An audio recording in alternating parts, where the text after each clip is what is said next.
창세기 28장 10절로 19절 말씀입니다.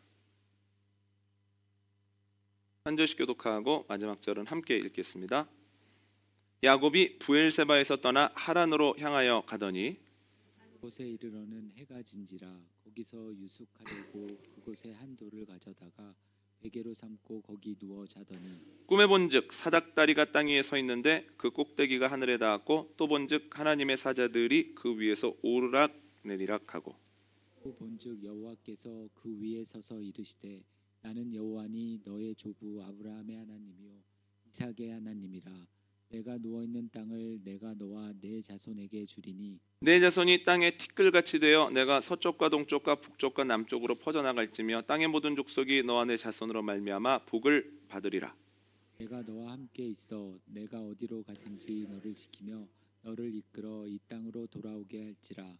내가 내게 허락한 것을 다 이루기까지 너를 떠나지 아니하리라 하신지라. 야곱이 잠이 깨어 이르되 여호와께서 과연 여기 계시거늘 내가 알지 못하였도다.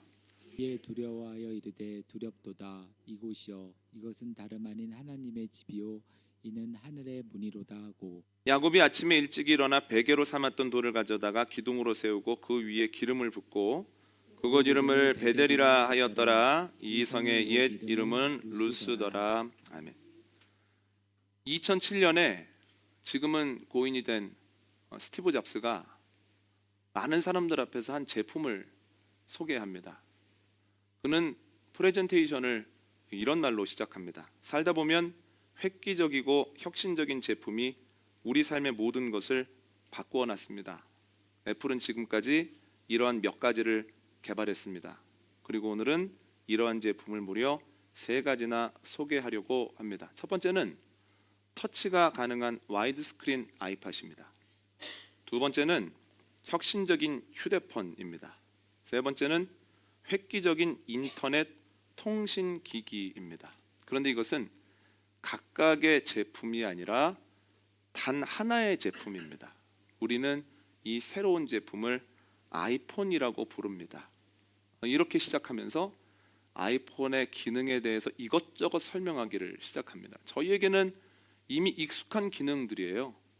사진을 찍고 그 사진을 손가락을 이렇게 벌려서 확대하기도 하고, 또한 휴대폰에서 지도를 찾기도 하고, 지도에 어떤 지점을 누르면 거기 전화번호가 나오기도 하고, 지금은 자연스럽지만 그때는 눈이 휘둥그레질 만한, 입이 쩍 벌어질 만한 기능들을 설명하기 시작합니다.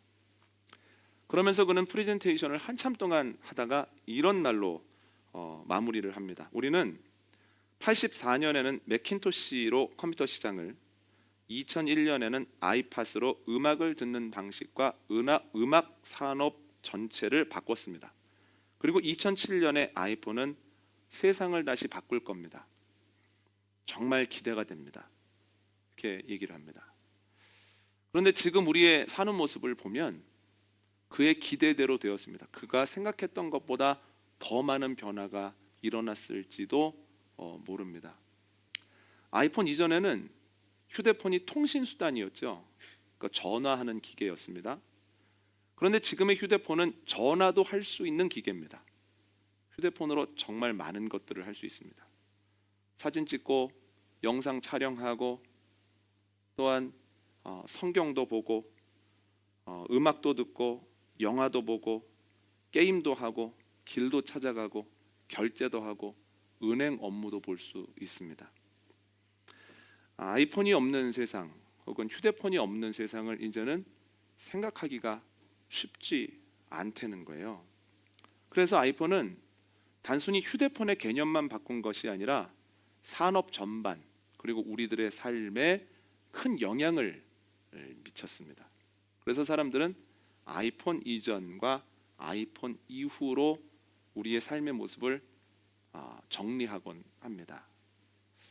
이것처럼 개인의 삶에도 너무너무 중요하기 때문에, 삶의 전반에 큰 영향을 미치기 때문에 그 사건 이전과 그 사건 이후로 나눌 만한 것들이 꽤 있습니다. 어떤 분들에게 중요한 사건 이전과 이후로 나눌 만한 것이 무엇입니까? 라고 물어보면 어떤 이들은 결혼입니다 이렇게 말씀하시는 분들도 있고, 어떤 분들은 출산이라고도 답을 하십니다. 어떤 사건은 시간이 가면서 긍정적인 영향을 계속 주는 반면에 또 어떤 사건은 계속해서 부정적인 영향을 주기도 한다는 거예요. 야곱의 경우에는 오늘 본문에 나오는 베델 사건입니다.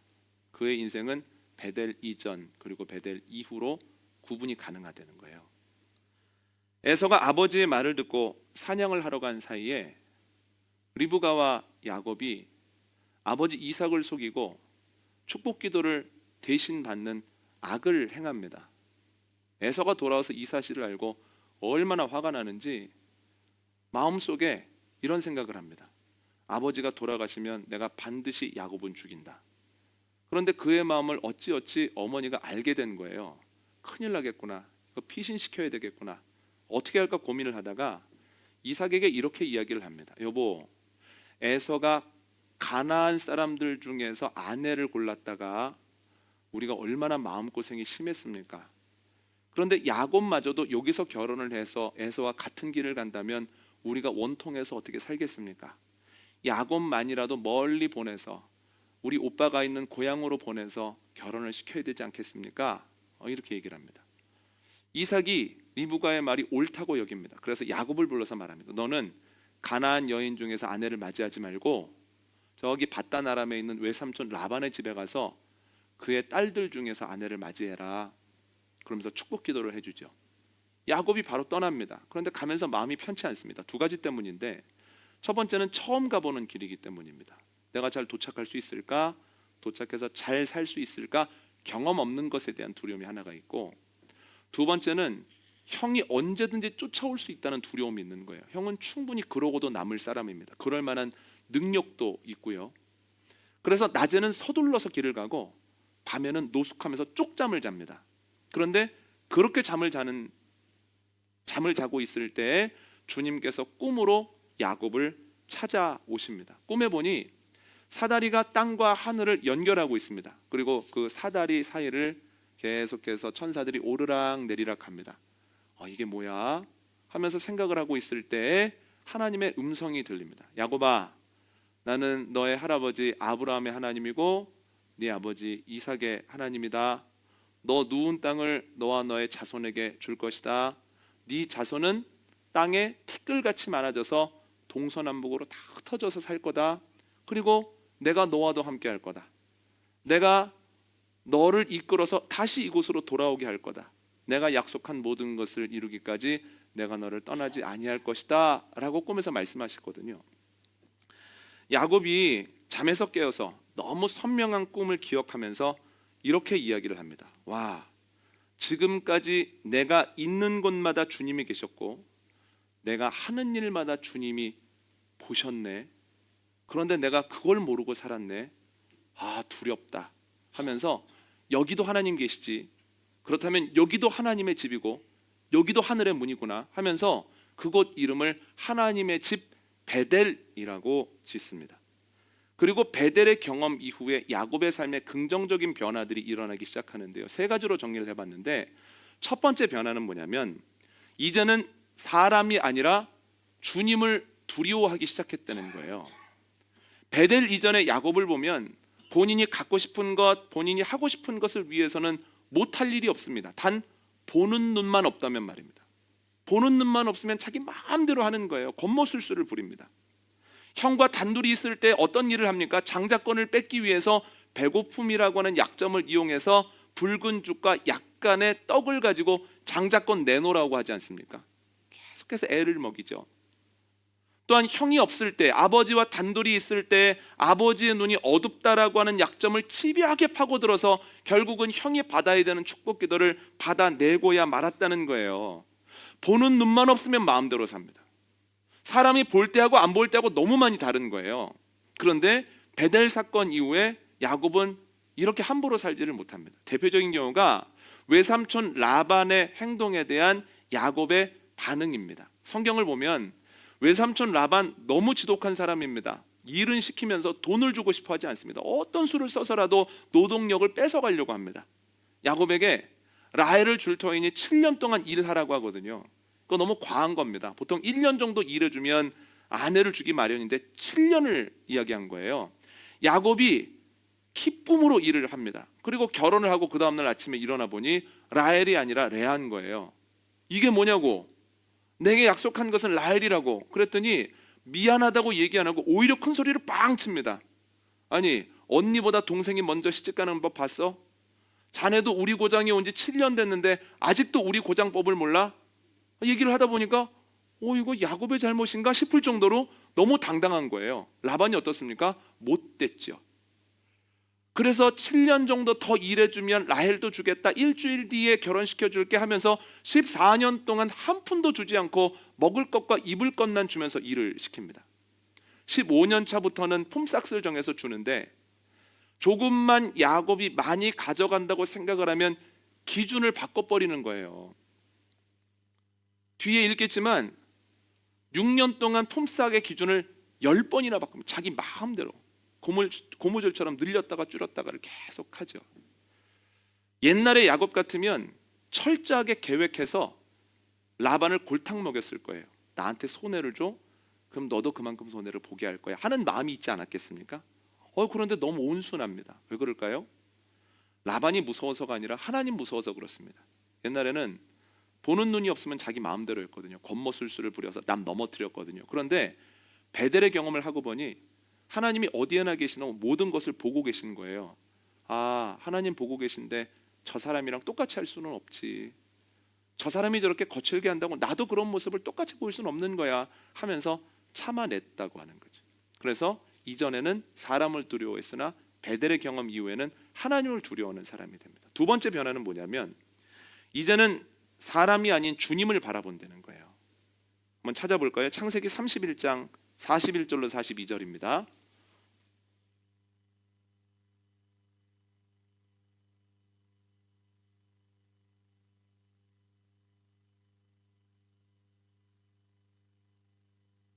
창세기 31장 41절과 42절 함께 읽습니다. 시작.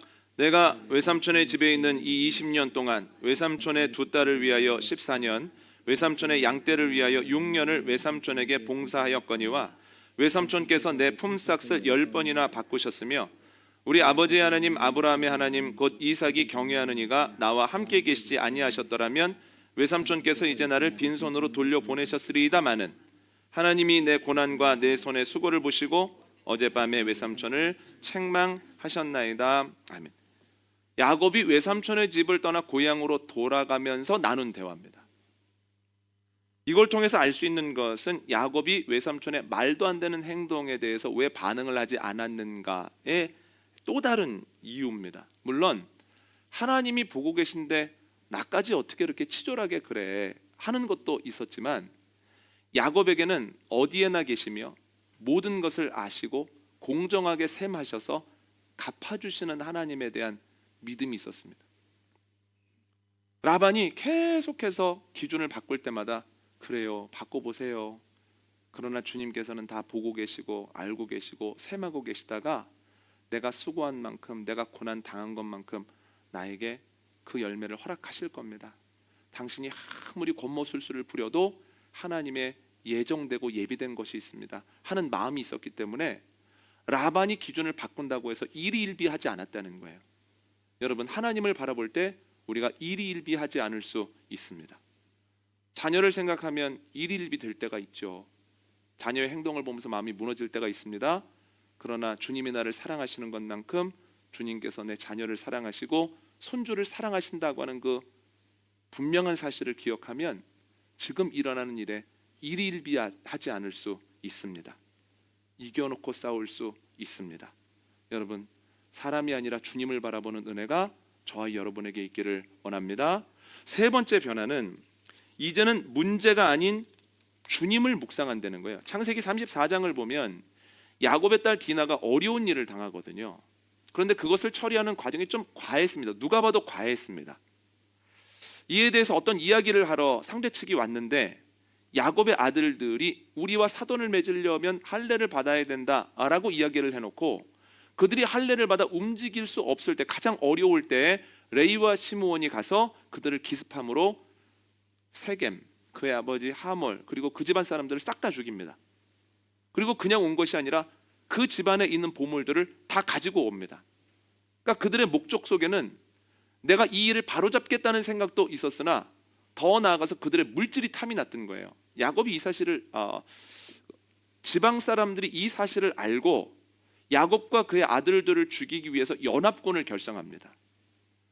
야곱이 이것을 알고 아들들을 타박합니다. 너희가 어찌하여 이런 일을 행하였느냐? 어찌 이렇게 잔인하게 일을 했느냐? 그랬더니 아들들은 오히려 아버지가 너무 물렁물렁하게 일 처리를 한다고 하면서 야곱과 아들들 사이에 갈등이 있는 거예요. 여러분, 큰 문제가 났을 때 가족이 한 마음을 품고 힘을 합쳐도 그 문제를 이길까 말까입니다. 그런데 문제도 클 뿐만 아니라 가족 안에 갈등이 생겼다는 거예요. 어떻게 하면 좋을까요?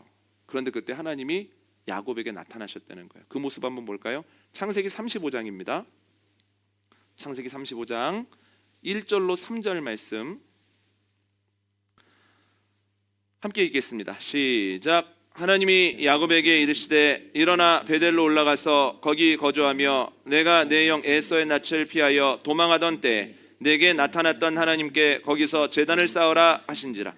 야곱이 이에 자기 집안 사람과 자기와 함께한 모든 자에게 이르되 너희 중에 있는 이방 신상들을 버리고 자신을 정결하게 하고 너희들의 의복을 바꾸어 입으라.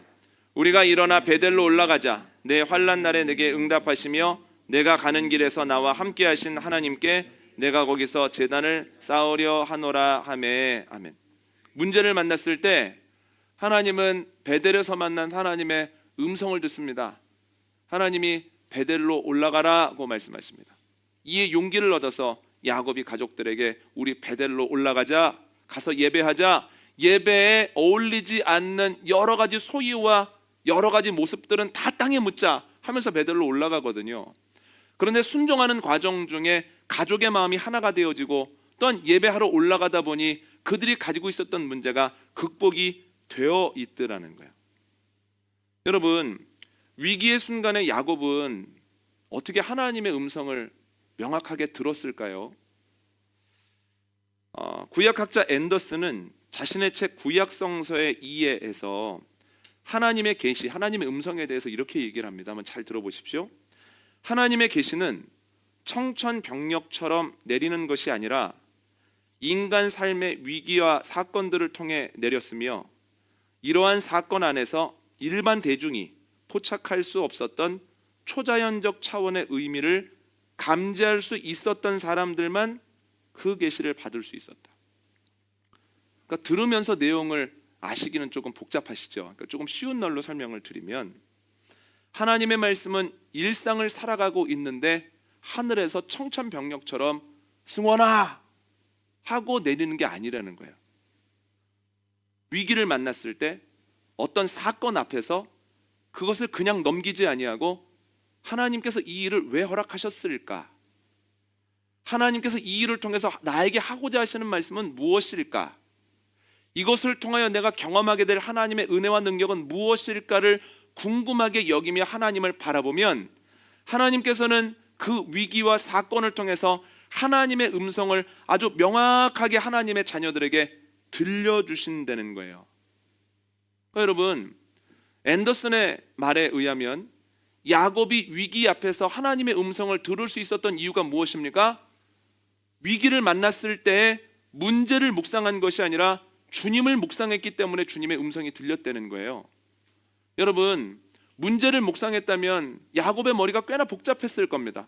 우리는 12명의 아들 12명에 나 하나인데 저기는 마을 사람들이 몇 명이야?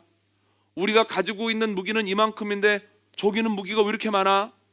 우리가 그들을 극복하려면 한 사람당 몇 명씩을 물리쳐야 되는 거야. 머리가 꽤나 복잡했을 텐데 야곱은 문제를 묵상하지 않았다는 거예요. 뭘 묵상합니까? 주님을 묵상하죠. 베델의 주님. 주님께서 지금도 나와 함께 하시고 지금도 나를 이끌고 계신데 주님께서 나를 어디로 가라 하시나, 나에게 무엇 하라고 하시나, 주님의 음성에 귀를 기울였을 때에 하나님의 명확한 음성이 야곱에게 들렸다는 거예요. 여러분, 어려운 일을 당할 때 문제를 묵상하십니까? 아니면 주님을 묵상하십니까? 문제를 묵상하면 우리의 마음은 계속해서 어두워지고 무거워지고 날카로워집니다. 그러나 하나님을 묵상하면 밝아지고 가벼워지고 주님의 은혜 안에서 생기가 넘치게 된다는 거예요. 그러므로 의지를 가지고 주님의 도우심을 받아서 문제가 아니라 하나님을 묵상하기 위해서 몸부림쳐야 된다는 거예요. 여러분의 묵상의 대상은 무엇입니까? 문제입니까? 하나님입니까? 하나님을 묵상하는 은혜가 저와 여러분에게 있기를 원합니다. 베델 이후의 삶을 보면 야곱은 하나님을 두려워하고 하나님을 바라보고 하나님을 묵상했다는 거죠. 완전히 새로운 삶을 살고 있습니다. 그런데 우리도 어디에나 계시고 모든 것을 보고 계시는, 그리고 완전하게 책임지시는 주님을 경험하게 되어지면 우리의 삶에서도 변화를 경험할 수밖에는 없다는 거예요. 전에도 드렸던 말씀인데요, 한 번 더 드리면, 예전에 20여 년 전에 단독 목회를 할 때 작은 신앙의 공동체와 최선을 다하여 재밌게 신앙생활을 하는데 때때로 경제적인 어려움이 있는 거예요. 작은 사례비가 안 나오는 건 괜찮습니다. 일을 하면 되니까. 그런데 자꾸만 35만 원 정도 되는 교회 월세, 그리고 이와 관련된 전기료, 수도세를 못 내는 일들이 종종 발생하는 거예요. 최대한 노력하고 아껴 써도 한 달, 두 달 밀려 세 달까지 밀립니다. 그러면 어딘가에 편지도 쓰고 전화도 하고 사람들에게 도움을 청할 만도 한데, 제가 어린 시절에 신앙생활을 했던 그 교회 담임 목사님께서 늘 하셨던 말씀이 뭐냐면, 목회자는 모래바닥에 코를 박고 죽어도 돈 없다는 얘기, 힘들다는 얘기 하는 거 아니야? 사람한테 가지 말고 하나님한테 가야 돼. 내가 그러한 삶을 살았을 때 하나님이 부족함이 없게 하셔서 늘 그 얘기를 하셨거든요. 그러니까 조기 교육의 무서움이 뭐냐면, 어려울 때 그렇지, 모래에 코를 박더라도 어렵다는 얘기하는 거 아니야? 사람한테 가는 거 아니야? 하나님한테 가는 거야. 이 신앙의 고백이 있는 거예요. 그런데 3개월 지나서 4개월치를 못 낼 정도 될 때 되면 전혀 예상하지 못했던 사람이나 사건이 일어나서 부족함이 없는 것으로 채워주시는 경험들을 하는 거예요. 첫 번째 그 경험을 하니까 신기하더라고요. 이게 뭐야? 딱 맞네, 첫 번째. 근데 두 번째 그 일을 또 경험하고 나니까 이건 뭘까? 이건 우연히 일어나는 일이 아닌데, 이건 분명한 메시지가 있는데 뭘까? 하면서 성경을 찾아봤습니다. 내린 결론이 뭐냐면 만나더군요. 제가 만나라고 생각하는 이유는 두 가지인데, 첫 번째는 어디서 오는지 모릅니다. 전혀 예상하지 못했던 사람이 혹은 예상하지 못했던 사건이 그것을 해결하고, 두 번째는 딱 맞게 주십니다. 좀 넉넉하게 주시면 좋잖아요. 이것저것 다 처리를 하고도 먹고 남을 만큼 주시면 좋은데 딱 처리하고 나면 아무것도 안 남습니다. 그래서 이 두 가지를 보면서 이게 만나구나 하는 생각을 하게 되었습니다. 그런데 저에게는 이게 베델의 경험이에요.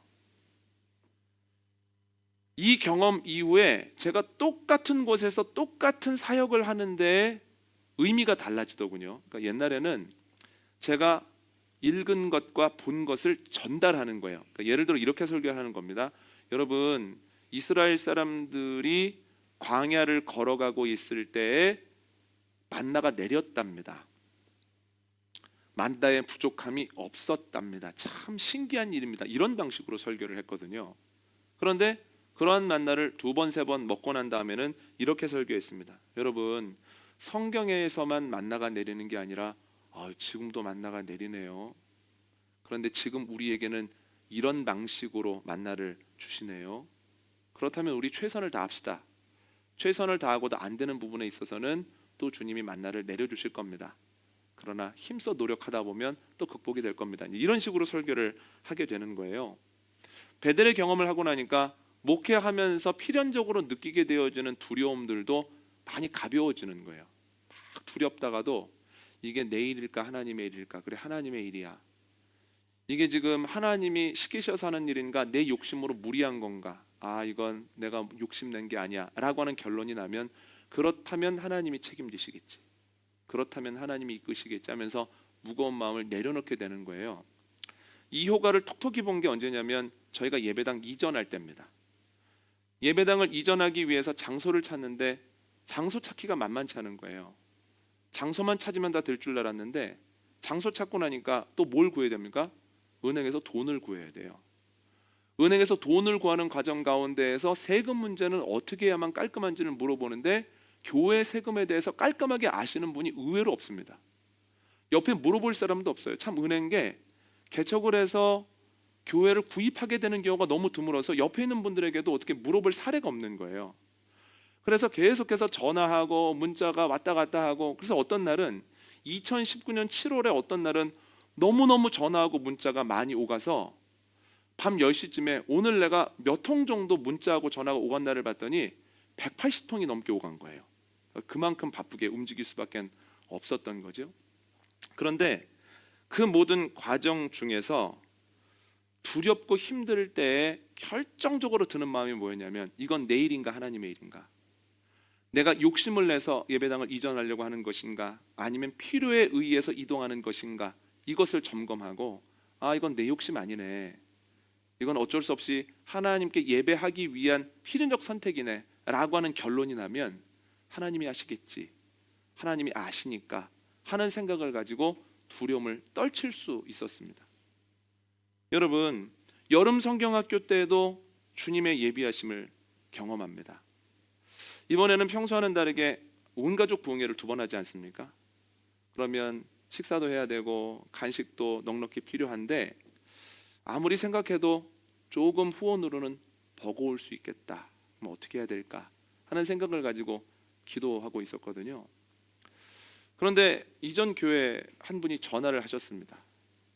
종종 전화를 하시는 분인데 뭐라고 말씀하시냐면, 아무리 개인적으로 도우려고 해도 받지를 않으니 내가 생각해낸 꾀는 교회 여름 행사에 기부를 하고 싶다.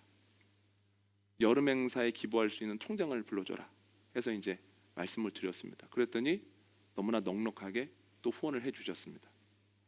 사람도 좀 부족할 수 있겠는데 했더니 또 전혀 생각하지 못했던 분이 이번에는 풍선으로 본인이 한번 꾸며보고 싶다고 하는 이야기를 하고 지금 진행 중에 있습니다. 제가 반복적으로 경험하는 게 뭐냐면 베델의 하나님입니다. 어디에나 계시고 모든 것을 아시고 넉넉하게 책임지시는 하나님입니다. 그 하나님으로 인하여서 든든할 수 있을 뿐만 아니라 그 하나님을 의지하고 있으면 그 하나님을 재경험하게 된다는 거예요. 여러분, 베델의 경험이 저와 여러분에게 넉넉히 넘치게 되기를 원합니다. 베델의 경험이 있어야 신앙생활도 재밌고 목회도 할만하고 세상도 살만하다는 거예요. 베델의 은혜가 저와 여러분을 가득 채우게 되어지기를 원합니다. 그런데 베델의 경험을 위해서는 저희가 적어도 2가지는 해야 되는데, 첫 번째는 뭐냐면 사모해야 합니다. 시편 107편 9절 한번 찾아볼까요?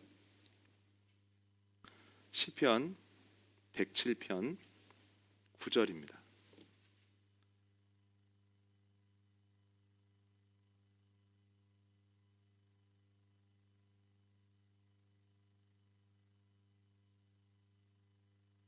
함께 있습니다. 시작. 그가 사모하는 영혼에게 만족을 주시며 줄인 영혼에게 좋은 것으로 채워 주심이로다. 아멘. 주님께서는 사모하는 영혼에게 만족을 주시고 줄인 영혼에게 좋은 것을 주십니다. 우리가 주님 어디에나 계시고 모든 것을 아시고 온전하게 책임지시는 주님을 경험하고 싶습니다. 베델의 하나님이 내 하나님 되었으면 좋겠습니다 라고 구하면 주님께서는 여러 가지 방법으로 우리를 만나주시고 만져주시고 그 은혜로 우리를 채워주신다는 거예요. 그래서 우리가 베델의 하나님을 구해야 합니다.